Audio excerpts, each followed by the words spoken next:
वर्ष नाना के घर भागलपुर रहने के बाद अब उसे फिर देवानंदपुर लौटना पड़ा। बार बार स्थान परिवर्तन के कारण पढ़ने लिखने में बड़ा व्याघात होता था।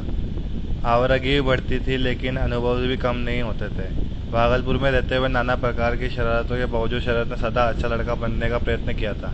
पढ़ने में भी वह चतुर था। गांगुली परिवार के कठोर अनुशासन के विरुद्ध बार बार उसके भीतर विद्रोह जागता था, परंतु यह कामना भी बड़ी प्रबल थी कि मैं किसी से छोटा नहीं बनूंगा। इसलिए अंततः उसकी प्रसिद्धि भले लड़कों के रूप में होती थी। इन सारी शरारतों के बीच एकांत में बैठकर आत्मचिंतन करना उसे बराबर प्रिय रहा। चिंतन के इन क्षणों में अनेक कथानक उसके मन में उभरे। लिखने का प्रयत्न भी उसने किया। वह सुंदर नहीं था, आंखों को छोड़कर उसमें कोई विशेषता नहीं थी, लेकिन आंखों की यह चमक ही सामने वाले को बांध लेती थी। वर्ण श्यामता की ओर था और देह की खूब रोगी, लेकिन पैर हिरन की तरह दौड़ने में मजबूर थे। बिल्ली की तरह पेड़ों पर चढ़ जाता था। बुद्धि भी तीक्ष्ण थी, लेकिन दिशाहीन कठोर अनुशासन के कारण उसका प्रयोग प्रतिभ्रष्टा में ही अधिक होता था। देवानंदपुर लौटकर यह प्रतिभ्रष्टा और भी बढ़ गई। अनुशासन के नाम पर यहाँ कुछ भी नहीं था। किसी तरह हुगली ब्रांच स्कूल की चौथी श्रेणी में भर्ती हो गया। 2 पक्के कोर्स चलाकर स्कूल जाना पड़ता था। निपट कच्चा रास्ता, गर्मी में धूल से भरा, वर्षा में कीचड़ ही कीचड़। गरीबी इतनी थी, आसानी से फीस का जुगाड़ करना मुश्किल था। आभूषण बेच देने और मकान गिरवी रख देने पर भी अभाव नहीं मिट सका। पेट भी तो भरना होता था। फिर किसी तरह वह प्रथम श्रेणी तक पहुंच गया, परंतु अब तक पिता का शरण बहुत चढ़ गया था। वे फीस का प्रबंध न कर सके। वो फीस के अभाव में स्कूल जाना कैसे हो सकता था। शुरू शुरू में वह किसी साथी के घर मुट्ठी भर भात खाकर स्कूल के मार्ग में पेड़ों के तले शरारती बालों की संगति में दिन काट देता था। फिर धीरे धीरे उन लड़कों के दल का सरदार बन गया। वह विद्या पीछे छूट गई और हाथ में आ गई दुधारी छुरी, जिसे लेकर वह दिन रात घुमा करता। उसके भय के कारण उसके दल के सदस्यों की संख्या बड़ी तेजी से बढ़ रही थी। वह दूसरों के बागों के फल फूल चोरी करने लगा था, लेकिन वह दोस्तों और गरीबों में बांट देता था। दूसरों के ताल में मछली पकड़ने की उसकी जो पुरानी आदत थी वह और बढ़ गई थी। थोड़े दिनों में उसके आसपास के लोग उससे तंग आ गए थे, लेकिन उसे पकड़कर दंड देने में वे सब असमर्थ थे। एक तो इसलिए कि वह फल और मछली को छोड़कर किसी और वस्तु को नहीं छूता था। दूसरे बहुत से निर्धन व्यक्ति उसकी लूट पर पलते थे और गाँव में निर्धनों की संख्या अधिक होती थी। इन्हीं में से एक व्यक्ति था, बहुत दिनों से बीमार। गरीबी के कारण इलाज की ठीक ठाक व्यवस्था कर पाना उसके लिए संभव नहीं था। आखिर उसे इसी दल की शरण लेनी पड़ी। तुरंत ये लोग बहुत सी मछलियां पकड़ लाया और उन्हें बेचकर उसके इलाज का प्रबंध किया। उपेक्षित अनाशित रोगियों की वह स्वयं भी यथाशक्ति सेवा करते थे। अनेक अंधेरी रातों में लालटेन और लंबी लाठी लेकर मीलों दूर वे शहरों से दवा ले आए हैं और डॉक्टर को बुला लाए हैं। इसलिए जहाँ कुछ लोगों ने परेशान थे, वह अधिकांश लोगों ने मन ही मन प्यार भी करते थे। शरद चोर नहीं थे, घर में बेहद कंगाली थी, पर उसने कभी चिंता नहीं की। वह वास्तव में रॉबिनहुड के समान दुस्साहसी और परोपकारी था। अद्र रात्रि के निविद्र अंधकार में जब मनुष्य तो क्या कुत्ते भी बाहर निकलने में डरते थे, वह चुपचाप पूर्व निर्दिष्ट भाग में या ताल में पहुंचकर अपना काम कर जाता था। इस शुभ कार्य में उसके कई सहचर थे, परंतु उसमें सबसे प्रमुख था सदानंद। इसका अड्डा ताल के किनारे वाले बाग के पास ऊंचे टीले की आड़ में एक गहरा गड्ढा था। सब लूटी हुई सामग्री वे यहाँ रखते थे। तंबाकू पीने का सरंजाम भी यही था। इस दल के उत्पाद जब बहुत बढ़ गए तब सदानंद के अभिभावकों ने उसे आज्ञा दी कि वह शरद से कभी न मिले, लेकिन मिलन की क्या कभी निश्चित की चिंता करता है। उन्होंने एक ऐसा उपाय खोज निकाला कि सांप मरे न लाठी टूटे। सदानंद के घर की छत पर लगा एक ऊंचा पेड़ था। उसी पर चढ़कर शरद पर छत पर पहुंच जाता और दोनों खूब शतरंज खेलते। उसके बाद रात्रि अभियान पर निकल पड़ते। सब काम समाप्त करने के बाद दोनों मित्र भले लड़कों की तरह अपने अपने घर जाकर सो जाते। सब कभी भी उसके दिल में किसी भी काम में करने की इच्छा होती प्रबल हो उठती थी, तो उसी समय उसकी शारीरिक और मानसिक दोनों शक्तियों का स्फुरण भी आश्चर्यजनक हो उठता था। बीच बीच में मछुओं की नाव लेकर कभी अकेले कभी मित्रों के साथ कृष्णपुर गांव में रघुनाथ दास गोस्वामी के अखाड़े में पहुंच जाना वो कभी नहीं भूला था। यही कहीं उसका मित्र गोहर रहता था। श्रीकांत चतुर पर का हुआ आधा पागल, कभी कीर्तन भी करता था। मालूम नहीं वह किसी वैष्णवी का नाम कमललता था या नहीं, पर यह सच है कि किशोर जीवन के ये चित्र उसके हृदय पर सदा सदा के लिए अंकित हो गए और आगे चलकर साहित्य सृजन का आधार बने। न जाने किसने ऐसे चित्र उसके अपनी पुस्तकें में खींचे हैं। श्रीकांत चतुर्थ में कथा शिल्पी शरदचंद्र चट्टोपाध्याय ने लिखा है, सीधा रास्ता छोड़कर वन जंगलों में से इस उस रास्ते का चक्कर लगाता हुआ स्टेशन जा रहा था। बहुत कुछ उसी तरह जिस तरह बचपन में पाठशाला को जाया करता था। चलते चलते एकाएक ऐसा लगा कि सब रास्ते जैसे पहचाने हुए हैं, मानो कितने दिनों तक कितनी बार इन रास्तों से आया गया हूँ। पहले वो बड़े थे, अब न जाने क्यों संकीर्ण और छोटे हो गए हैं। और ये क्या, ये तो खा लोगों का हत्यारा बाग है, और यह तो मैं अपने ही गांव के दक्षिण के मोहल्ले के किनारे से जा रहा हूँ। उसने जाने कब शूल की वीरता के मारे इस इमली के पेड़ के ऊपर की डाल में रस्सी बांधकर आत्महत्या कर ली थी की थी या नहीं इस जानते, पर प्राय सब लोग इस तरह बांधते जन शुद्रते पेड़ रास्ते के किनारे हैं। बचपन इस नज़र पर शरीर में काट उठे आते हैं। आंखें बंद करके एक ही दौड़ में इस स्थान को पार कर जाना पड़ता था। पेड़ वैसा ही है। उस वक्त ऐसा लगता था कि इस हत्यारे पेड़ की धड़ मानो पहाड़ की तरह और माथा आकाश से जाकर टकरा रहा है, परंतु आज देखा कि उस बेचारे में गर्व करने के लायक कुछ नहीं है। और जैसे अन्य इमली के पेड़ होते हैं वैसे ही है जनहीन ग्राम का एक और एकांकी निशब्द खड़ा है। शेषव जिसने काफी डराया है, आज बहुत वर्षों बाद प्रथम साक्षात में उसी ने मानो बंदूक की काफी डराया है। आज बहुत वर्षों बाद प्रथम साक्षात में उसी ने मानो बंदूक की तरह आंख मिचकर मजाक किया, कहो मेरा बंदूक कैसे और डर तो नहीं लगता।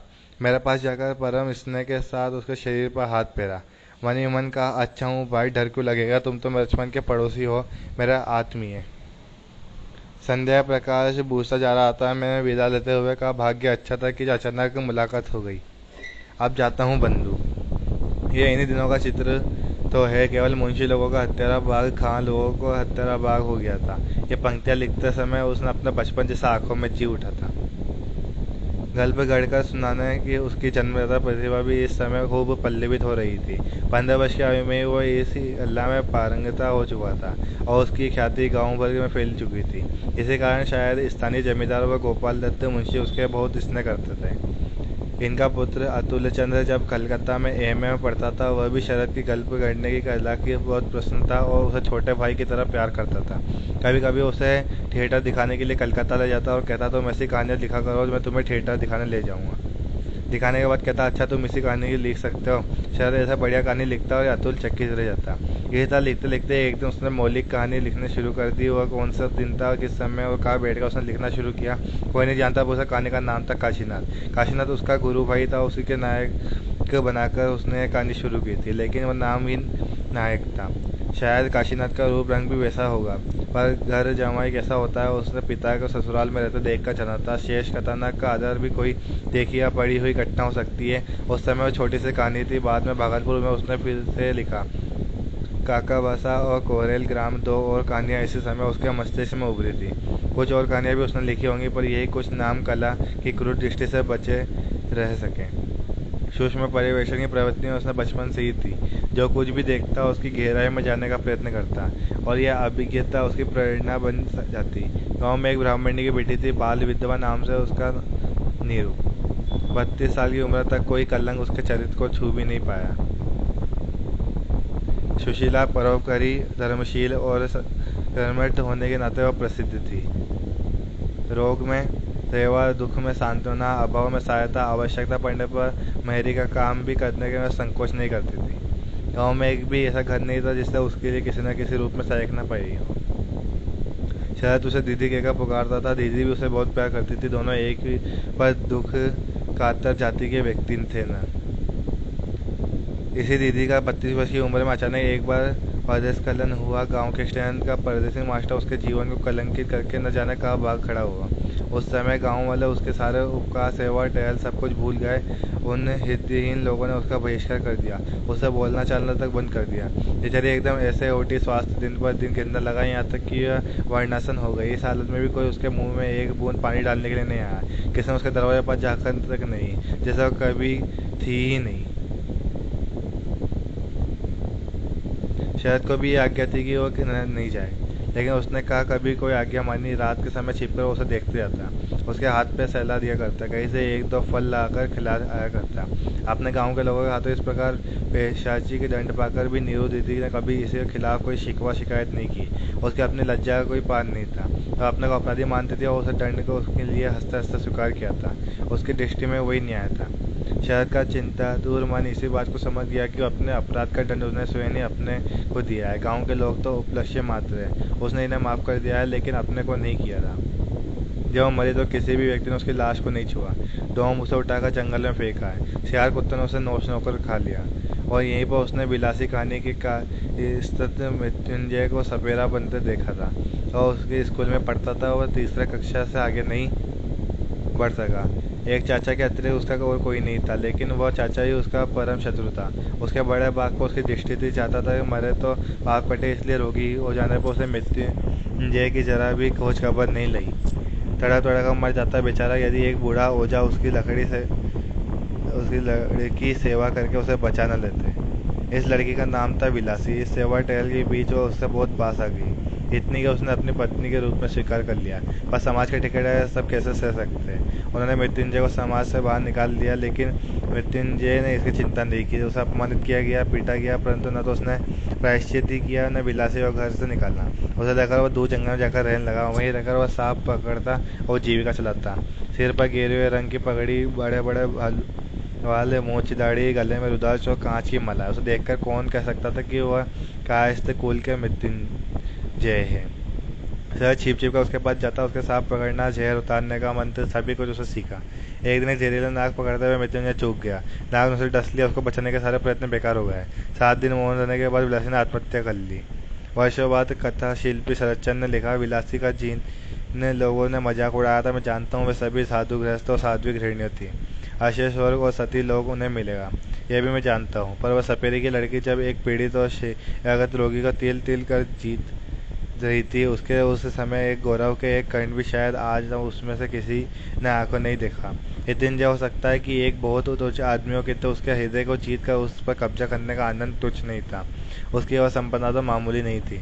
शास्त्र के अनुसार वह निश्चय ही नरक गई है, परंतु वह कभी भी जाए, जब मेरा अपना जाने का समय आएगा तब इतना मैं तो मैं कह सकता हूँ कि वैसे ही किसी एक नरक में जाने के प्रस्ताव से मैं पीछे नहीं हटूंगा। इस दशा का कोई अंत नहीं था।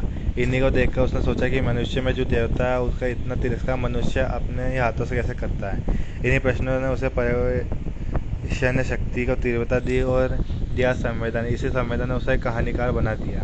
कहानी लिखने की प्रेरणा उसे एक और मार्ग से मिली। चोरी चोरी उसने अपने पिता की टूटी हुई अलमारी खोलकर हरिदास की गुप्त बातें और भवानी पाठ जैसे पुस्तकें कभी कभी पढ़ डाली थी। ये स्कूल की पाठ्य पुस्तकें नहीं थी, बूढ़े लड़के के योग्य अपाठ्य पुस्तकें थी, यही उनको बताया गया था, इसलिए उसे चोरी का आश्रय लेना पड़ा। वह केवल स्वयं उसको नहीं पढ़ता था, अपने साथियों को पढ़कर सुनाता भी था, फिर मन में मन नए कथानक करता था।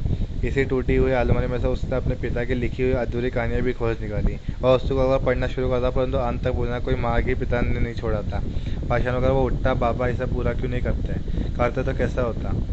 तब मन ही मन उस अंत की कल्पना की, सोचा काश मैं इस कहानी को लिख पाता। पिता के अधूरेपन भी उसका प्रेरक शक्ति बन गया।